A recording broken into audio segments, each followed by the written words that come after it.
There's everything from very poignant lyrics to very pointed lyrics to complete nonsense. Let's smash to a podcast. And luckily, I feel like the combination of all those things is really what makes Illuminati Hotties Illuminati Hotties.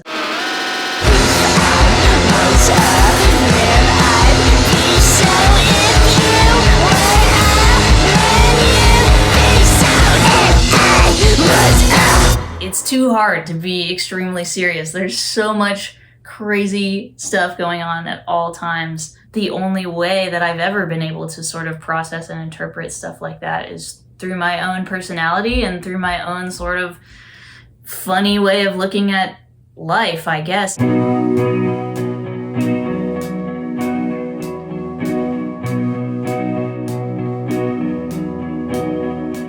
While the world burns, how could you care about a fucking record?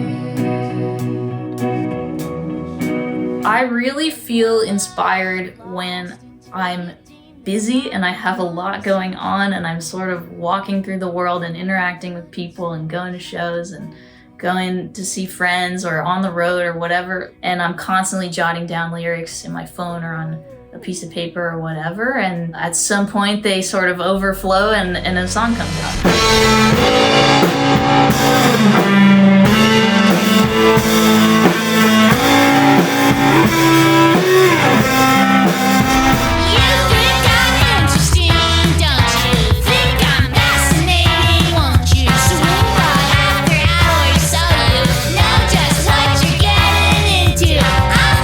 Saying something that hasn't been said is kind of like the biggest thing that I could look for in a band, is to be authentic, be genuine, be saying something I haven't heard before or in a way that I haven't heard it before, and be yourself, you know? I think the most exciting music to me is when you can tell that the artist is just doing what is so authentically natural to them.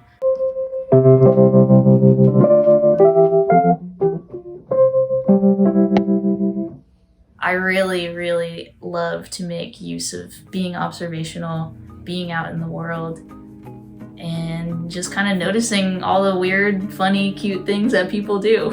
Watching Times Square on a tiny TV, will their buddies even like me? Kissing at the stroke of 12, stumbling off to slime you in the Most of it is just remaining authentic, and even when I'm doing the most hyperbolic of myself, there's like an earnestness and an authenticity about what I'm playing and what I'm performing and how I want it to come across to people. And that, I think, kind of keeps that uniqueness and wildness fresh in the music. That being said, I do love performing, and I do think part of performing and putting on a great show is looking the part and dressing the part, creating a narrative sort of within the band in which they all kind of feel like they can also be like the cartoon superhero version of themselves. I think is sort of the basis of it all, is to be ourselves amplified by 120%. How'd you miss the sheep?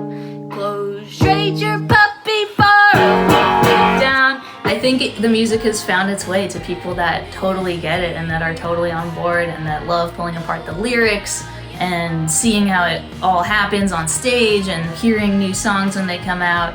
And I think also it's confusing, and I think like occasionally there's, you know, it just will miss some people, and I think that's the thing that I love about pretty much all the music that I think is great, is that it is pointed in such a way where it can't possibly please everybody, and that's how it had made waves in musical history. I mean, that's kind of like the greatest thing about putting out music, is I feel like we're constantly able to recontextualize feelings that felt so deep and so exclusive to us, and then when you get to watch other people react to them, you can kind of see how it connects to everybody else. How can I prove I'm a keeper if it matters? I just started calling my music tender punk because I have always felt so influenced by punk and by the DIY scene around me. Punk didn't feel like the right fit the music has always been a little bit softer than that and a little bit more comfortable around the edges. And so tender punk kind of started. And, you know, while the songs weren't like tender enough to be emo or punk enough to be straight ahead punk, it kind of fit into this like little world that I started building around it. All my favorite socks are getting holes in it. All my favorite people got a load on them. I think there's sort of the initial creative spark with every song where you're feeling inspired or you're feeling connected, or, you know, you're feeling a number of sort of the magical things that happen with creating.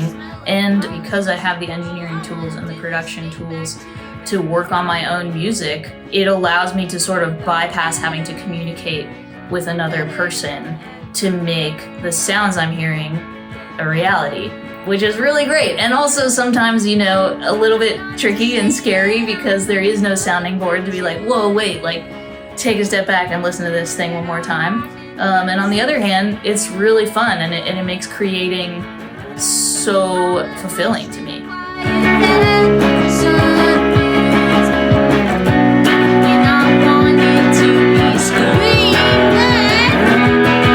One of the things that's really helped me is I don't mix Illuminati hottie stuff. I mix other people's music.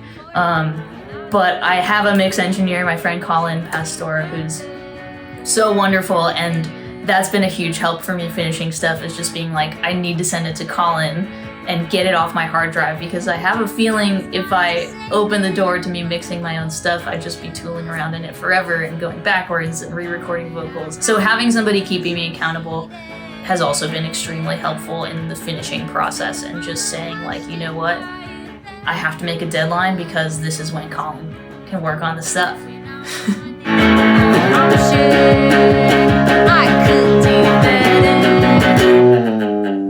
It's really important to just know how to put your best foot forward, how to protect yourself and value yourself, and also how to make it possible to continue to make music every day if that's what you want to do, and make art every day.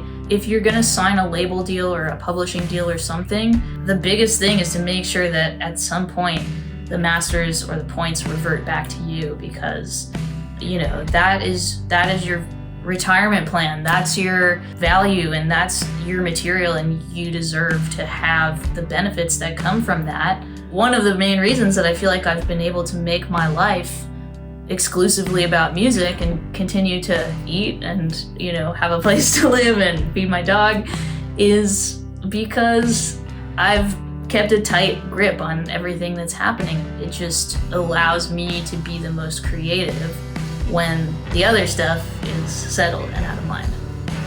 I would never take a sponsorship. I'd love to see just sort of a return to art for art's sake. It's impossible to make art under the looming veil of capitalism. It just is sucking the life out of so much that makes life special. I think that in our lifetimes it's going to be impossible to escape, but hopefully in the future, the reason that people will want to continue interacting with art is because it fills our soul, and it's not about objectifying it or monetizing it as much as it is about making something that is expressive to you and speaks to others. No, I just fixed that.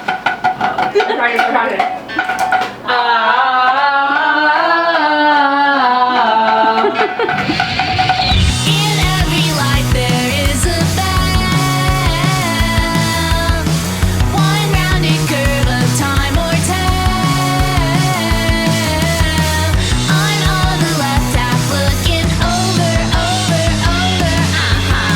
I feel like the sky is the limit, and I don't want to sound not modest or not humble, but I feel really lucky that by just putting one foot in front of the other, I'm constantly surprised by who is into this music and how far it gets and what people want to hear and how it connects with people live. And so I guess all I can really ask for is that I keep having stuff to write songs about, and that people keep wanting to hear it. That's kind of the main thing, is to be able to do music every day. Window shopping.